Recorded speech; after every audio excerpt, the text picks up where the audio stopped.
Hello, beautiful souls, and welcome back to I Care About You, the podcast where we explore healing, self-awareness, and connection in real time. And I'm your host, Juliana J. And today we're diving into something that might just change your relationships, your stress level, and your overall sense of peace in your daily life. It's deceptively simple idea that's gone viral, and it comes from someone I deeply, deeply respect, author and motivational speaker, Mel Robbins. And it's called the Let Them Theory. Now, I've been reading this book, The Let Them Theory by Mel Robbins, and it's incredible. You're going to love it. I highly suggest it. It's going to go so much more in depth to this concept than I can go in a 25-minute podcast. So I really do encourage you to get the book. What I'm going to lay out here is just an overview and a very simple understanding of what the theory actually is so that you can pursue it more. It's been going viral, like I said, and a lot of people have a lot of talk about it. Today, I'm going to try to break it down for you a little bit. So let's take a deep breath together and get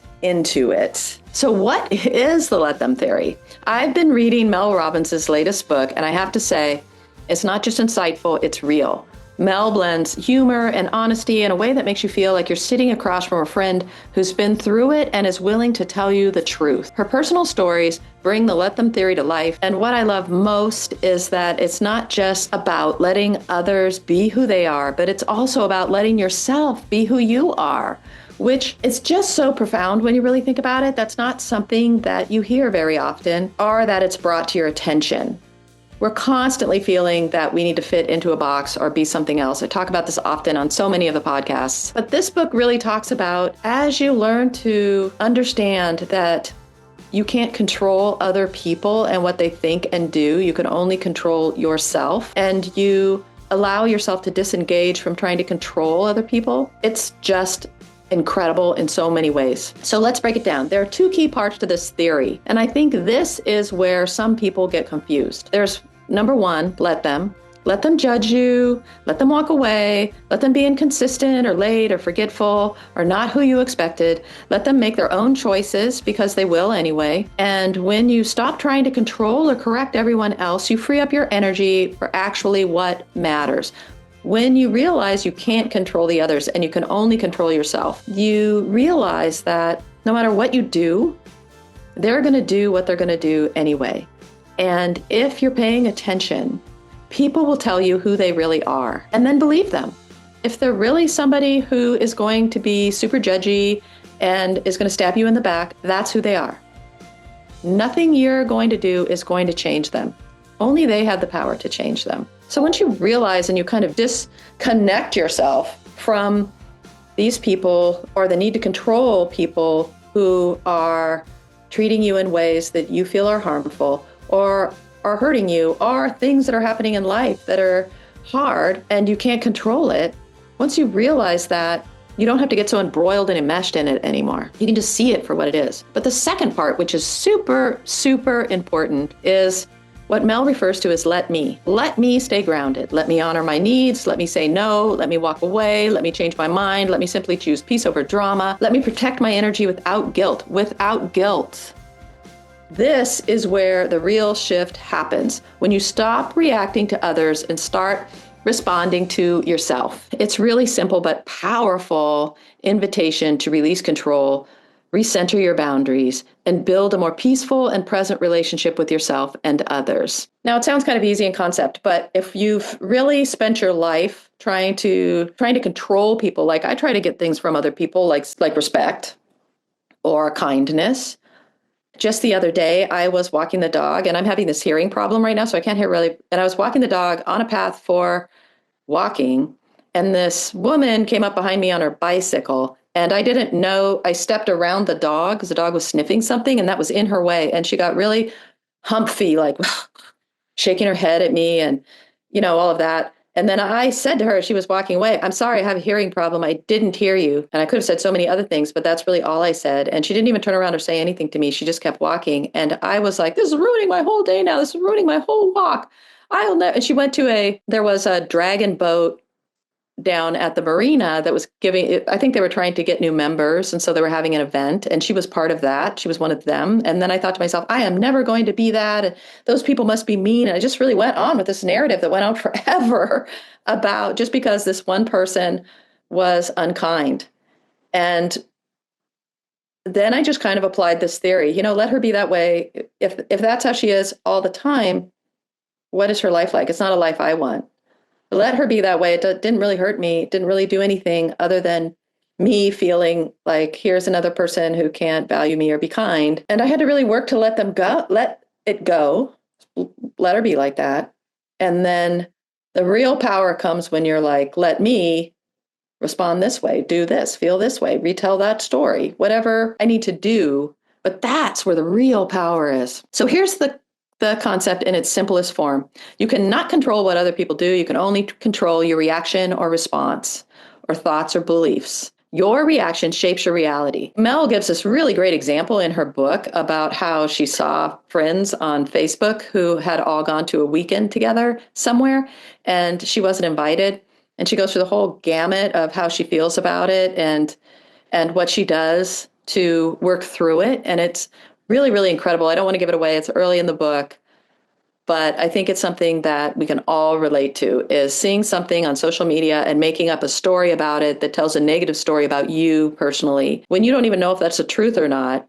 And you let what you see be controlled into something to make you feel bad about yourself rather than uplift you or be neutral or something you're happy for your friend. And we do that so often, almost probably subconsciously a lot of the times. And her story was really great in how she applied the let them theory and what she decided to do for herself. So it's kind of like this. If someone wants to leave your life, let them. If someone wants to behave in a way you don't like, let them. If someone is judging you or doubting you, ignoring you, being mean to you, you guessed it, just let them. The let them theory isn't about apathy. I want to make that super clear. It isn't about detaching from people completely or giving up on your relationships. It's about releasing the control factor around those things, releasing the constant, exhausting need to manage how others behave, and instead focus your own energy inward on your values, your well-being, your responses, because you can't control the other people. You can only control how you show up and how you respond to things. So that's where the real control lies. And that's often where we don't apply any. We are so conditioned to apply control to the other people, trying to make them something different or react differently or be differently or respond differently. But we don't think at all about our own control with ourselves. And that's where this kind of shifts. Why is this so powerful? Why does it resonate so much right now? Because we are tired. You know it. I know it. We're tired because we're tired emotionally, mentally, spiritually, of trying to keep everyone happy, of to managing everyone's impressions of us, or fixing things that aren't ours to fix. Again, social media and all of that, instant access to everything, instant response to everything has really made us so tired. And it's created this whole new thing. I mean, I never had to create my happy life persona to 1,000 people on social media before. And now I have to do that. And it's exhausting. It's exhausting. It's exhausting to try and be all those things. It's exhausting at work. It's exhausting to be on screens all the time and taxing. And sometimes when we're in that space, that's when we really try to control things more and more and more and more and more. There's a whole principle in Chinese medicine about it, but basically it's like when we feel tired, emotionally drained, spiritually drained, mentally drained, it's a little bit of a feeling of a lack of control in our own lives because we're just so overburdened, overwhelmed, overtaxed. And so we might try to control things more in the outer world just because we need a break from it. So can you please just treat me with kindness? I can't handle this conversation right now, or whatever it might be.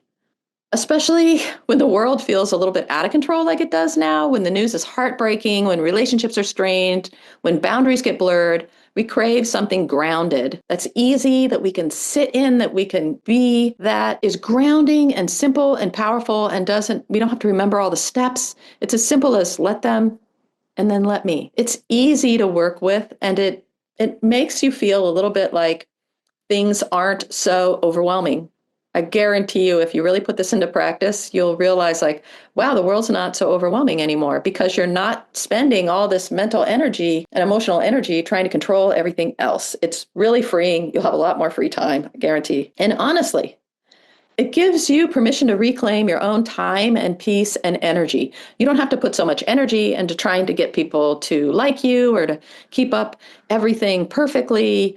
You don't have to say yes to everything. Saying no is not so scary anymore. A lot of us are really afraid to say no because there was a lot of fear behind saying no. The what ifs. What if they decide they don't like me? What if they don't ask me next time?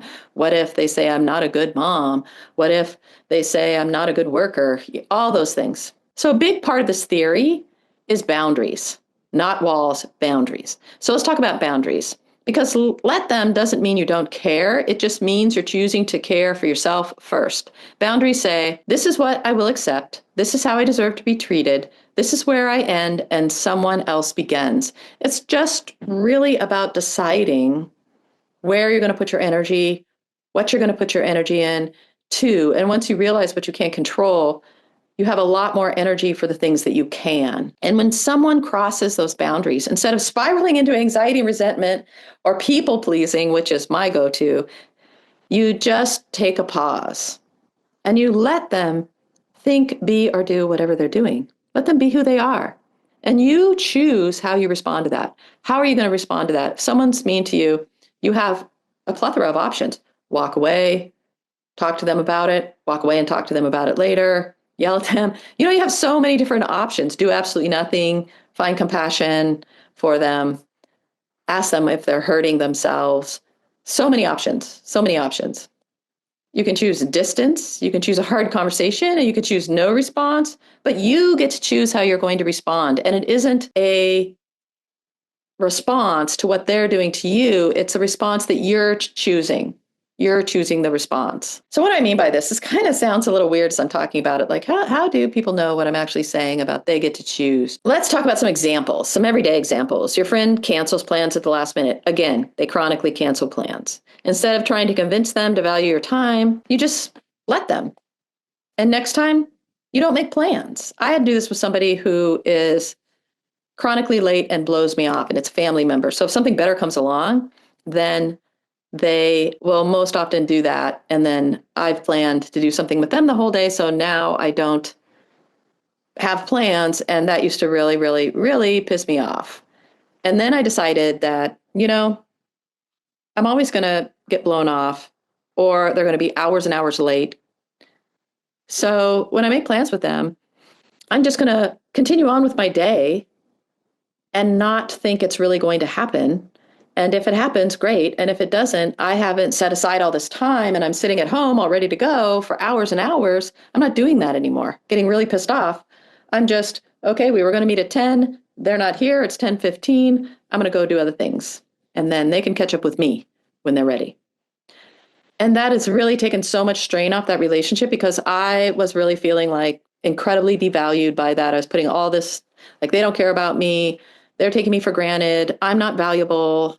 I'm not worthy of their time. I'm just fill-in, all these things I told myself. I just let it go and I came up with something that works for me. And it's been working totally just fine.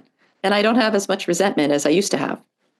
Another thing is, for example, your coworker takes credit for your work. Instead of stewing in frustration, you calmly advocate for yourself and you stop expecting them to be someone they're not. This is really true in work. I feel like just let people show you who they are, and then you know who they are and you can adjust accordingly. But don't try to you don't try to control what they're going to do because they're going to do it regardless of what you say or don't say, because a work relationship is a different kind of beast altogether. Your friends while you're there, your community in some respect, but it's not as solid as maybe some other relationships that you have. And people can stab you in the back or take credit for your work because at the end of the day, everybody's kind of competing with each other, right? And they're competing for certain jobs and things like that. Another one is your partner doesn't listen when you express a need. Instead of yelling or begging them to do it or just shutting down, you see clearly. Let them be who they're showing you that they are. And from there, decide what's next. This also happened to me. I was with somebody for a very long time who never listened to anything I would say. I was so bad, they wouldn't even remember what it was for like the next day and stuff. And it was like a broken record. Everything just kept repeating all the time. And I made up this narrative that they don't care and they don't care about me and they're just using me so that I'll do their dishes and whatnot and help them out. And they don't really care about me at all. And they only want me when they want me. And then otherwise they're kind of indifferent. And I made up all these things about that. And then I realized they're not going to change no matter what I say. I'm just hurting myself with all this being upset, shutting down, feeling unworthy, creating all these negative self-beliefs about myself, feeling like I'm unlovable, et cetera, et cetera. That's just hurting me. They're still doing their same thing, whatever, all disconnected and emotionally uninvolved. And that's who they are. And I didn't see them for who they were. I kept trying to fit them into a box of being something else. And once I realized that's who they are, is that what I want? I can make a choice from that was much more healthier, better, and more wonderful for me. And I got my power back. I didn't have to be in a relationship that constantly made me feel like I had no value. I could go out and find people who considered me valuable in a whole host of other friendships. Like that relationship really kept me from so much because of the story I told myself about it and because of the hurt I felt being in the relationship. We couldn't really talk about the series without talking about letting go. And Mel talks about letting go in the book and how hard it is for her. And I so appreciated what she said so candidly about it. You'll love it. But letting go is a practice. And oftentimes, I've said it on the podcast many times, I'm not sure. Some things you can let go of, but other things you spend your life letting go and then picking back up and letting go and picking back up and letting go whenever something happens in life that reminds you of it or that brings up old feelings or old stories you've told yourself. You're right back to not being able to let it go. Case in point for me is I was assaulted as a child and I kept trying to forgive that person and I could do it for a couple years or whatever. And then they would do something that was just heinous and it would come right back every time. And eventually I just had to be like, I can't have this person in my life anymore.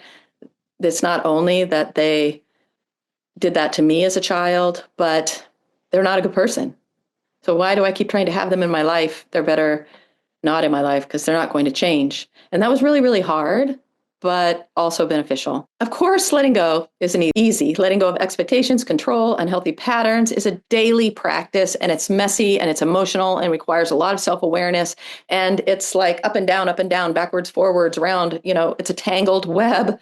It's not a clear trajectory from one point to the other. But if you're able to let go even a little bit, it creates space for peace, space for truth, space for people who do meet you in your wholeness, space to expand, space to forgive yourself, forgive the other person, space to find compassion, gratitude, space to work on your shadows, all kinds of things. So if you're holding on to a version of someone that doesn't exist anymore, or maybe never existed, what might make you feel like letting them go? Not as an act of resentment, but as an act of radical love for yourself. Radical love for yourself. Let the person go. That's how I felt about the person from my childhood who assaulted me. Let them go. It's radical love for myself. I don't have to keep trying to show them that they could be a better person. That's their work. That's not my work. And it's really hard to give yourself radical love. It's really hard, especially if you've grown up in spaces where you feel like that's not something you deserve. But little by little, you can give it to yourself. You can work on it. You can realize you need to work on it and then do some work around that. And if you can get to that place, man, is it freeing. I wish that for all of you.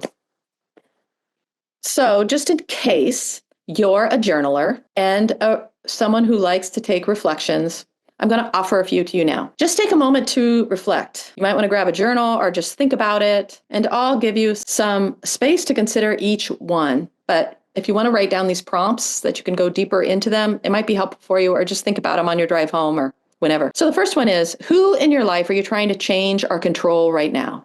Who in your life are you trying to change and control right now? The second one is, what would it feel like to simply let them be who they are and to shift your own response instead? So what would it feel like to simply let them be who they are, but instead shift your response to who they are? What would that feel like? What would that look like?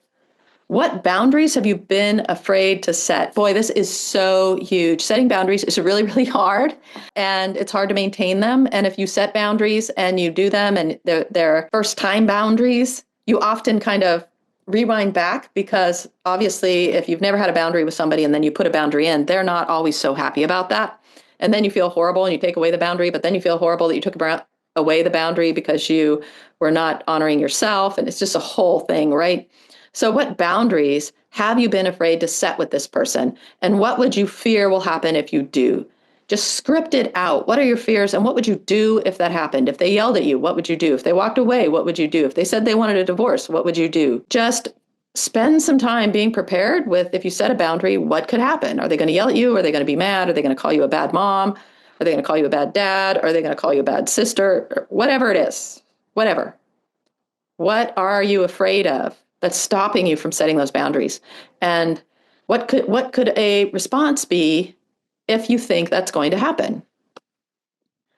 Here's another one. What part of your peace are you really willing to reclaim this week? What part of your peace are you willing to reclaim this week?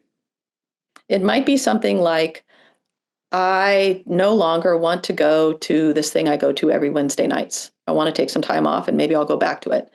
Instead of worrying that everybody else will be mad at you for not going, what do you feel? What do you want? That's just an example. There's all other kinds of peace, like peace in relationships, peace in your private life, peace at work, peace with your children, peace with your relationships, etc. And the last one, write a letter to your past self who needed to hear, you don't have to fix them, just love yourself enough to let them go. Write a letter to your past self who needed to hear, you don't have to fix them, you just love yourself enough to let them go. So those are a few things that might help you kind of identify some places that you need to work on and apply the let them theory. Remember, you let them be how they're going to be, but then what are you going to do? What's the action behind? What are you going to let yourself do in response? And that's really where the power lies. And you will be really, really surprised. Some things it's really hard. Start simple with small things and work up to bigger things, because sometimes it's really hard to start with something if you're really having a challenging relationship. You can let the small little things go, start with that. Maybe it's really hard to let them do big, horrible things like infidelity or causing harm or trauma. Obviously, if that's happening to you, you need to find a safe place. But that's not what I'm talking about. I'm not talking about those grave things. I'm talking about things that give you back your power, that give you back your time, your space, your energy, that help you foster self-love and self-compassion. And it just brings you closer to clarity, alignment, and peace. We often lie to ourselves about things so that we can handle them. And when we do that, we lose clarity on what exactly is happening. And we lose alignment with ourselves and where we want to be, and we lose our inner peace. So in using this theory to let people be who they are and determine what your response is going to be for that, for yourself, that's the big difference. And it's not necessarily like your response is calling them up and telling them you're upset. Maybe that is your response, but maybe your response is, I don't need that person in my life anymore. Or maybe your response is, you know what? I can totally see why they left me out. I haven't called them in months, almost maybe could be a year. So why would they think I would want to go? I haven't been being a good friend. So I play a role. Sometimes it's being real with yourself too. Let them be late. Let them not text you back. Let them doubt you. Let them leave. And you, let yourself rise. Let yourself be free. Let yourself rest. Let yourself be loved by you. Let yourself change those patterns that are wearing you out, overwhelming you, and making you feel like you aren't worthy. So thank you for being here today. If this episode resonated with you, please share it with someone who's learning to let go too, who's learning to balance those things, which basically is all of us. And pick up Mel's book. It is incredible. Mel Robbins, The Let Them Theory. You will love it. And if you want to keep the conversation going, you can find me on social media. You can find me on my website, julianajbruno.com, or one of my journaling meetups, and tell me what you're trying to let go of.